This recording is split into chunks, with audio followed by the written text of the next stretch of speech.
things I love about taking time to study God's Word is that it provides us with the opportunity for God to remind us of the things that are important and for Him to speak directly to our hearts and the situations that we find ourselves in. On Sunday, we focused on the way that the Pharisees had treated the woman caught in adultery, how they treated her as an object, not giving her a voice, not looking for any way to restore her, and not caring about her life.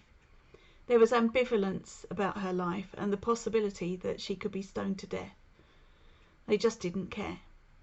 For the religious leaders, the woman was only useful as a means to set a trap for Jesus. This was in sharp contrast to Jesus. He had compassion on her. He sought to restore her.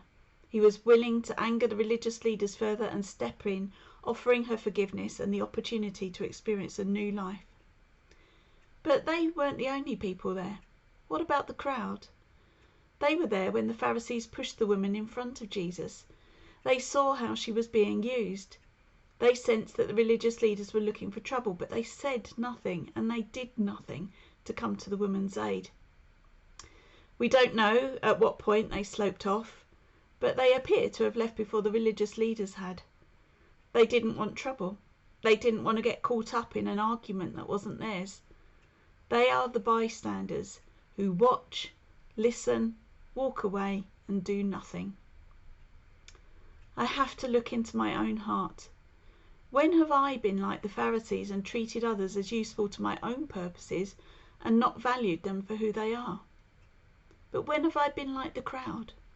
When have I seen someone or seen a group of people facing injustice and said or done nothing, washed my hands of responsibility and walked away? That's the real challenge.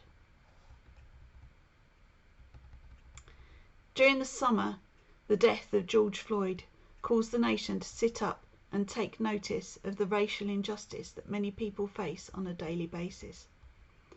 Marcus Rashford made it impossible to ignore the food poverty that so many children in our country face. There was also shock when 2 women who were gay were assaulted and beaten on a London bus. We saw the outworkings of injustice linked to COVID deaths. The elderly, disabled, the poor, and those from Black and Asian communities suffered more fatalities. We know injustice exists in our society.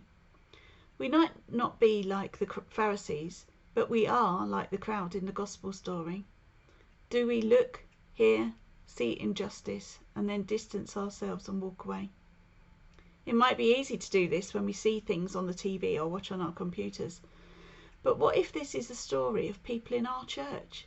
How do we really see and really hear their stories? How can we move away from being a bystander to being more like Jesus? We can't solve all the world problems. Jesus doesn't ask us to. But he does ask us to love our neighbour, the person God has put in the circles that we move in, and the people that we worship with each Sunday. The Pharisees weren't interested in hearing the woman's story.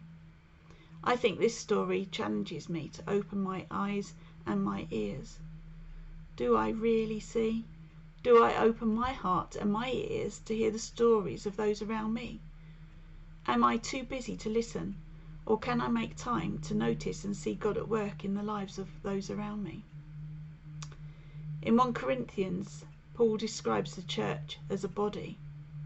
There would be something very wrong with me if I ignored a bit of my body that was hurting or needed special attention and I chose to condemn it. Instead, I care for and pay special attention to any bits of me that hurts. In the same way, I'm challenged to do the same for those around me.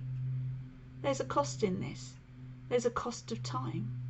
Time to really listen. There's a cost of emotional involvement. It requires me to be intentional. It's easy to do the same as I always do. But when I look at Jesus in this story, he shows me that he was willing to forgive me and offer me the opportunity of new life.